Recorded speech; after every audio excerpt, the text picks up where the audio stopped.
we're going to talk about the fear factor. The fear factor that is playing out in relationships, playing out in marriage. If you're single, the fear factor is, I don't want to get married because I have not seen marriage work. I didn't grow up with a good model. And fear is playing itself out. It's playing you. It's playing your marriage. It's playing your children. It's playing you. And we have to expose fear. So this episode is about to get crazy. I'm telling you right now, pull up your chair, get your notepad out, whatever you need to do. If you're in your commute, in your car, no matter where you are, this is going to get a little crazy because we're going to talk about fear. And it's so real.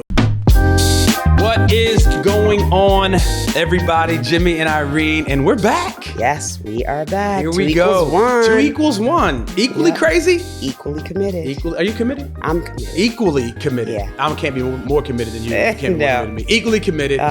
And we get the opportunity. Yeah. We get to help marriages. I think it's pretty cool. It is very cool. How God uses our story. Yeah, it's straight up Romans 8:28. Come on. He will use all our yuck, all our past, all our baggage for good. Work it all together. Work it all together. The good, the bad, the ugly. Not just for us, but for others. For other people. Yeah. And so if you're listening, we want to invite you into this talk. We are in season 4, and today's episode is going to be amazing. But before we jump in, you're already listening. We want you to listen to this podcast. Not just once. Irene, you often say you what? You become what you repeatedly do. You become what you repeatedly do. Say that again. Say it to the camera. You become what you repeatedly do. I love it. So if we repeat something over and over and over, it just becomes a part of our DNA.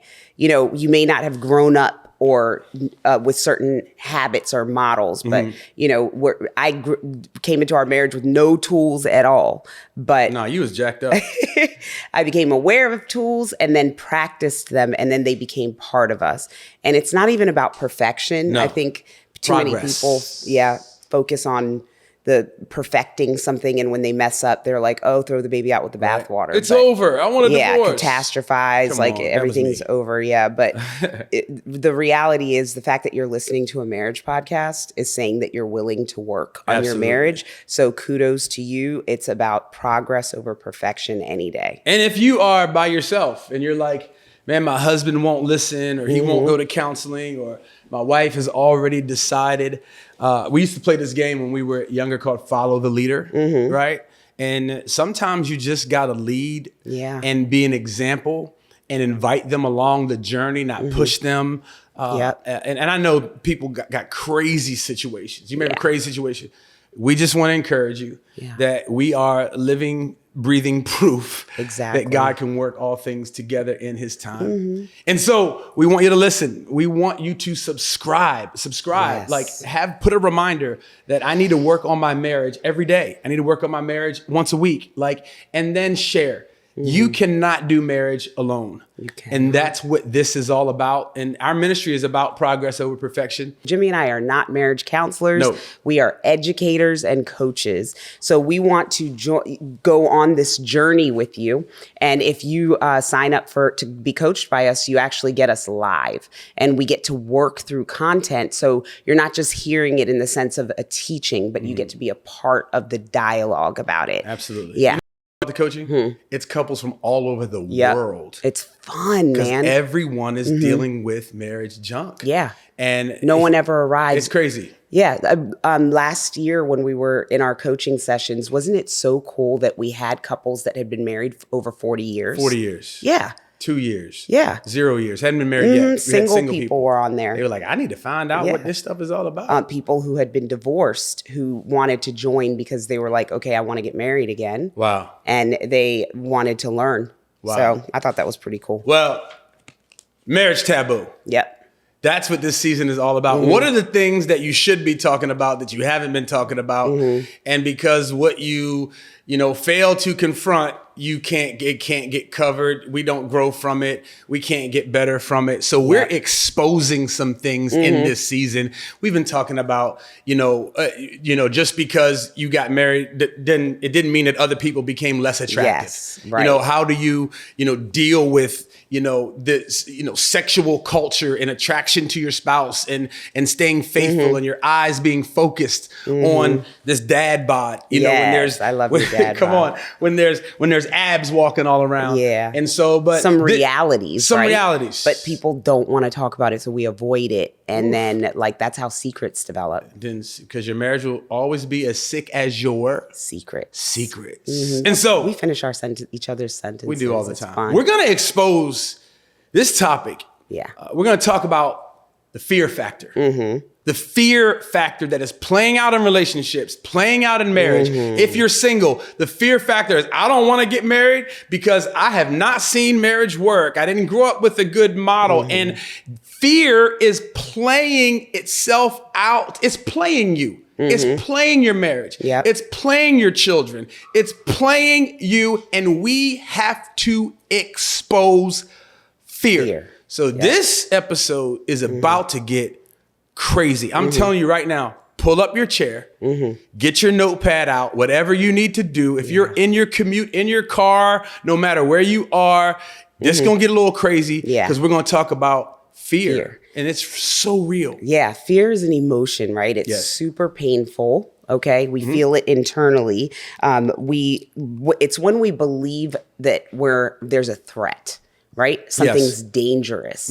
It's an unpleasant feeling. So it tends to be a difficult emotion for people to deal with.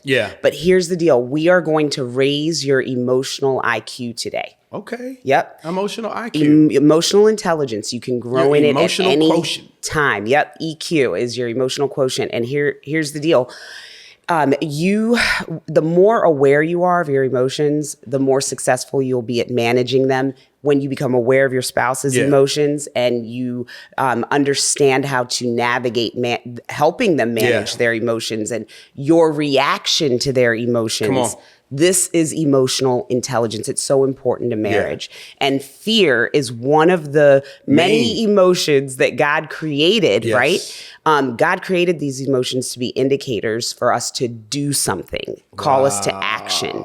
So, but when we don't understand the purpose, like the good part, the purpose of fear, to motivate us to a certain behavior, we will operate in the negatives of it, which is in our nature. So what do we do when we fear? Wow. What do we do? We shut down when we fear. We have this flight, fight, or freeze kind of mentality when we fear. That, those are our reactions to fear. Right? When we fear, we could be controlling. I've so many couples we coach, right? It's not just males. Right.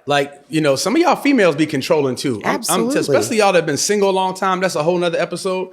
You are so crazy. I'm going to tell y'all right now, control oftentimes is literally masking fear. And so if I'm in control of everything, if I'm telling you what we're going to do and what we're not going to do, I get to put on the safety belt. I get to strap myself in, and what you don't realize is, I fear roller coasters. I'm not a roller coaster guy. I don't want to go on a roller coaster. But if I go on a roller coaster, what they do is they strap you in. You're in a constraint. You are protected. You feel safe.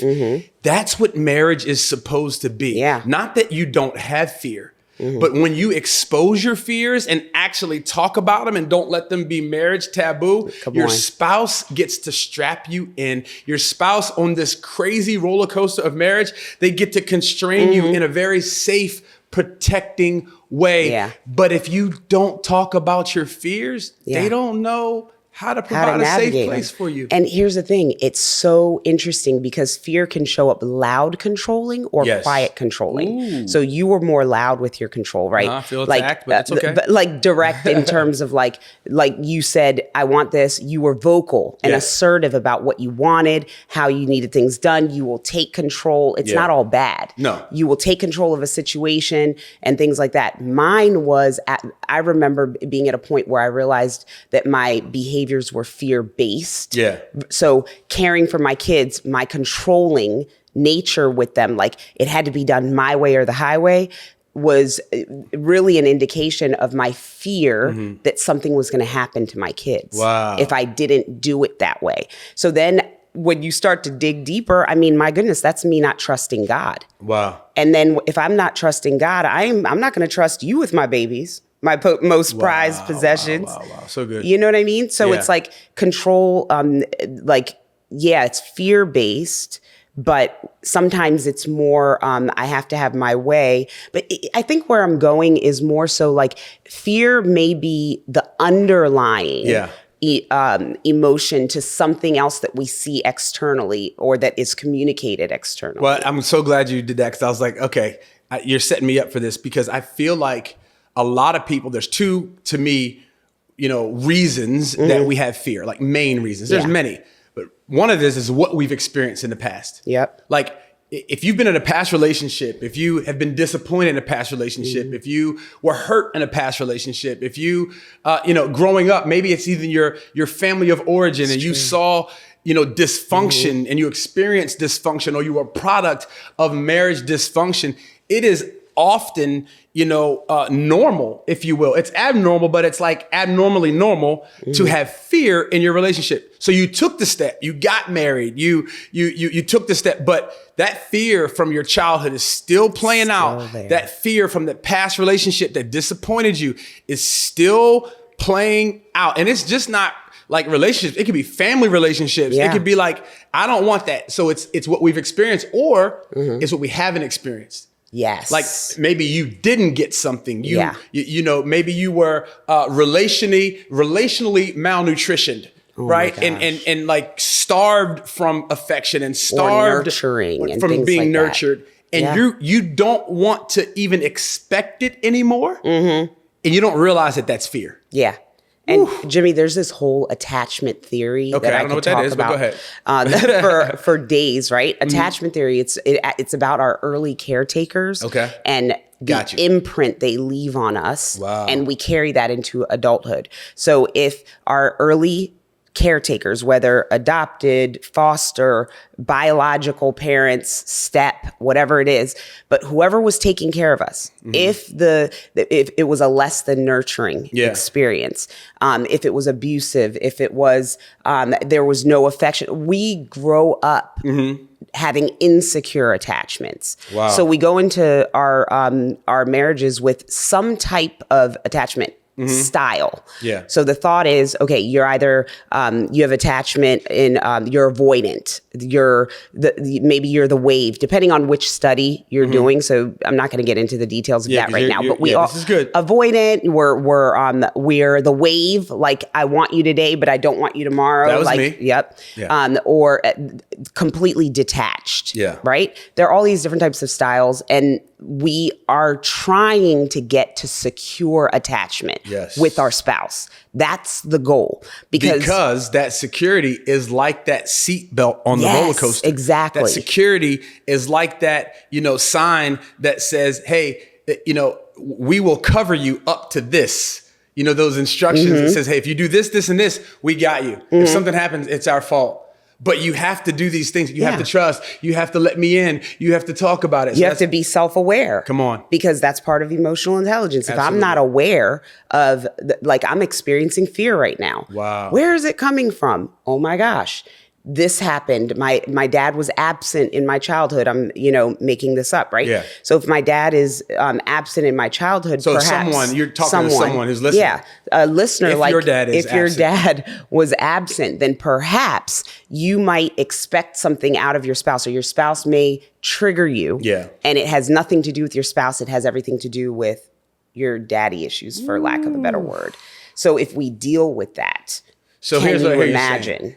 What I hear you saying is that if fear is showing up in your current relationship or your current self within yourself, it is a trigger. It is a emotional trigger. And people look at triggers as just bad things. No. Yeah. What it's telling you is right now, it's a safe enough place to actually deal with it. And your spouse can redeem what you didn't have in the past. Absolutely. Right. If you first acknowledge that I feel this. Wow. But the problem is they don't have the communication tools to now talk about it. True.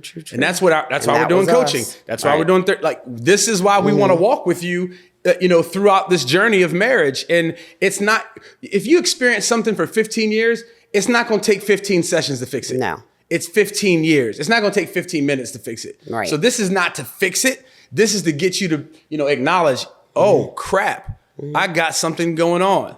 And I think for us, how this played out is, it was a part of our entire first 15 years. But when we were unaware. But when our relationship came to an apex, and it was kind of like, we were both dysfunctional, both unhealthy, and it couldn't play out anymore. Yeah. It was like, we got to fix this. And you were at rehab and I was, home. But when you got back, and we started now building these tools that we're talking about with all these couples.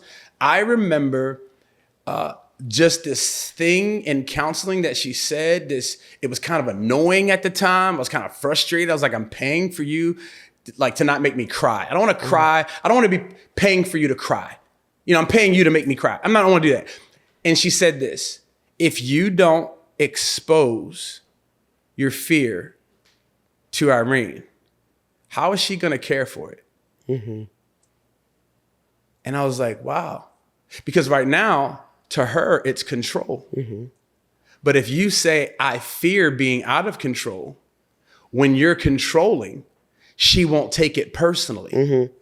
And now you've just given her information that it's really fear. So what she can say to you is something like this, and this is what we teach couples. Hey, Jimmy, what's coming up for you right now? How can I help you? Because I'm noticing control. I'm noticing, you trying to, put all the ducks in a row. And really, when you say I'm noticing that and you say what's coming up for me now that's a part of our language that says, man, what am I fearing right now? What is really underneath? Wow. Like the fact that I'm trying to control. Wow. What's underneath the fact that I'm explosively angry? And all I was seeing was anger on the outside, but really you were fearful you were losing me to alcohol. Yeah. You get what I'm saying? Yeah. So, but your outward expression was anger.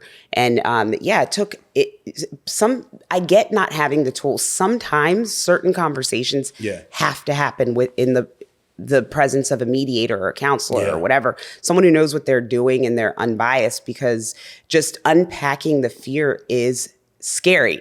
So scary. It really is. For guys, I can imagine it's hard. Not a lot of guys are okay with crying in counseling because it's like, oh, I'm exposing that I'm vulnerable. It says I'm weak. Yeah. I actually, you have been so amazing with that. You've always gone first in our relationship with expressing your emotions, whether it's tears, it doesn't matter. You just do it. You have no shame in that. And I think a lot of people could learn from that and how it benefits. Yeah, I think just being vulnerable, and I would love for you to think of a fear that you had to expose to me, and we can model to our listeners of what it looks like. This is real stuff. This is not scripted. Y'all don't see a script. When I'm looking down at my phone, I'm actually looking at, how much time we got left on this podcast. But one of the things that for me, when I wasn't fearing, that you loved alcohol.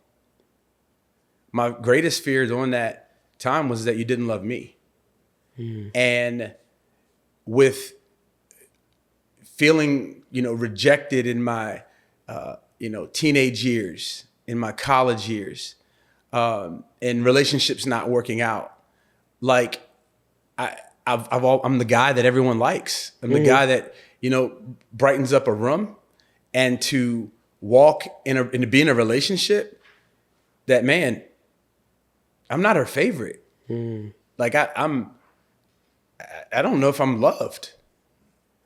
So that control, that anger was really the little boy 100%. Saying, are you going to not love me anymore? And so many couples are right here. And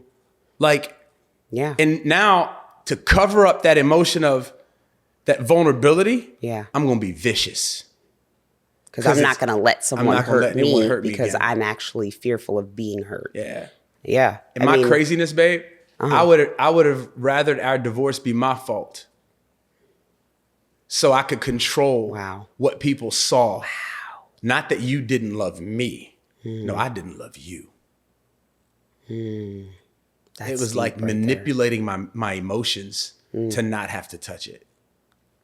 You're speaking to somebody right now, and you're reading somebody's mail who's listening. Talk to them. Who's listening? What are you feeling? What do you think someone's going through right now? Yeah, I mean, I was fearful of losing you, and I think that I didn't share who I really was because I thought if you knew who I really was, you would leave. Wow. And people I love leave. So eventually you leave to go to work, you go away. Like it's because the model to me was that my dad would go overseas to work and we would be here 6 kids with my mom here in the US. And my mom was from Africa, from Zambia. So culturally there was a disconnect. It was difficult to raise 6 kids here in the US by yourself with no other family support. So I feared the future. I feared if he was going to come back. So it's when you would go on business trips and you would go on ministry trips, I always feared that you would like it better. And I believed the script that people I love leave. Wow. And so there was a disconnection, like I disconnected from you, like my heart. And I wouldn't allow you to know the real me because I was fearing that you were going to leave one day. And so I'm just not, and he's not going to like it anyway. He's not going to like the real me. So I can't really expose that. You know, at the end of the day, it's fear of rejection, abandonment. I mean, we've talked about in a different episode that, you know, your marriage will always be as sick as your secrets. And sometimes, you know, we look at secrets as like, you know, lust or attraction to other females or males or, you know, spending secrets. But a lot of us are holding emotional secrets. Yeah. You know, we've got these areas in our hearts, these voids in our souls that have been hurt and wounded. And we're carrying around wounds that we've never talked about. And we're operating out of those wounds. And if you're listening right now and you're like, man, this is hitting me. I know it's hitting you because I'm thinking about still some of the wounds that I have. Yeah. If you don't talk about your wounds, you do not give your spouse definition to your dysfunction. Yeah. Like, and when you talk about your wounds and your fears, now when I'm acting crazy, you don't have to take it personally because I'm giving you definition of why I'm dysfunctional. And as you see that, now you can help me by saying, hey, what's coming up for you? Have you noticed this? Now, when we're in counseling sessions, you can say, yeah, I don't take this. It's been really hard not to take this personally, but can I just talk about something that he does or she does when, and I know it's not me, but I feel like God is using me to expose this so you can get healed. I feel like sometimes we have to reframe it in our minds so that we can admit that we are operating in that way. Like a lot of the time we think in shame-based thinking, like I am bad. So I don't want to admit that, you know, this is going on inside of me because it makes me bad. But the reality is it's in our weakness. When we share our weakness, 2 Corinthians 12:9, that, you know, God's power is made strong. And it's like we have this grace to open up and be vulnerable about something. And God gives you the grace to like continue doing it over and over and over as you practice it and you get, you know, progress over perfection. And I think like for me, you know, I had no clue how to be vulnerable, right? And I kept things to myself. So many things would happen in my day that I would keep to myself. And when I look back on it, I'm like, wow, I wasn't allowing you in. No wonder you felt like there was this huge wall. But it could be something as simple as we're walking down the street and I'm reminded of something when we're taking a walk from my past. Rather than just keeping it in, I will now out loud share it. We're watching a movie and I'm feeling triggered and I'm asking you to, hey, can we change a channel? This is bothering me. And this is why. Versus, you know, just not saying anything and then I'm like, leave the room or, you know, shut down. You You know what I mean? I think it's so good. And I feel like we're going to get, I'm going to set up this next episode that's going to come right after this episode about trust. Yeah. Because what I am learning and what I've learned is all of the areas that I was hurt from our dysfunction. I'll never forget sitting in counseling and Dr. Carroll says, you can't leave Irene. And I was like, why? Like she did this, this, and this. She goes, I agree. It's terrible. She said, yeah, she's an alcoholic and she won't admit it. And I was like, thank you. Finally, someone's saying it. But she said, the new Irene that comes back healed won't have an opportunity to heal the wounds that the old Irene created. That's right. The new Irene that is healed won't have the opportunity to heal, the wounds that she created when she wasn't healed. And I thought about that for a second. And I'm thinking that many of our listeners are right now like, you don't understand, Jimmy, Irene, I've been hurt. You don't know what he did. You don't know. I don't trust them. It's crazy to me that the only remedy and medication for distrust is trusting again. Yep. Like those fears that I used to have, I don't have anymore. I know because you've given me them to care for. Like now I know because that, people left. Now when I leave the house, I make sure you feel a healthy, strong attachment before I go. You giving me your fear is now my priority to care for it. Right. And as what you does care that for mine. Yeah. But what does that do over time? It builds trust. It builds trust. And now I no longer err on that insecure 9-year-old little girl. The 9-year-old little girl now has a secure attachment to her present situation, her marriage, that my husband is coming back. Absolutely. And he loves me. You know what I mean? I think if you're listening, we're going to close this episode. Yeah. And I think you're like, oh my gosh, you're in the car. Maybe you got tears coming down your face. Maybe you're frustrated. Maybe you're angry. Like, because sometimes it's like, I don't want to hear that. You don't know what they did. Guess what? God's going to heal you. And I know, I want to talk to the person right now that's contemplating leaving. Divorce. This is over. I can't trust him. I can't trust her. You're right. I understand. But forgiveness has nothing to do with trust. Forgiveness is a decision. Trust and reconciliation is a process. And let me tell y'all something right now. The fear factor is playing itself out. But the Bible says that perfect love casts out all fear. And in order for that fear to get casted out, you're going to have to love again. Y'all, this has been an episode. Babe, thanks for caring for my fears. Oh, I really appreciate it. you're welcome. Not calling them out, not making fun of them, but helping me heal them. Yeah. Because now I'm strong. You're so funny. I'm strong. That's Y'all, right. until next time, this is the 2=1 Marriage Podcast. That's right. 2=1. And we love you and we are praying for you. Keep coming back. Yes. And it gets better when you work on your marriage. So subscribe right now Yes. and share. You know somebody that needs this episode. We'll see y'all next time. We're going to talk about trust. Let's go.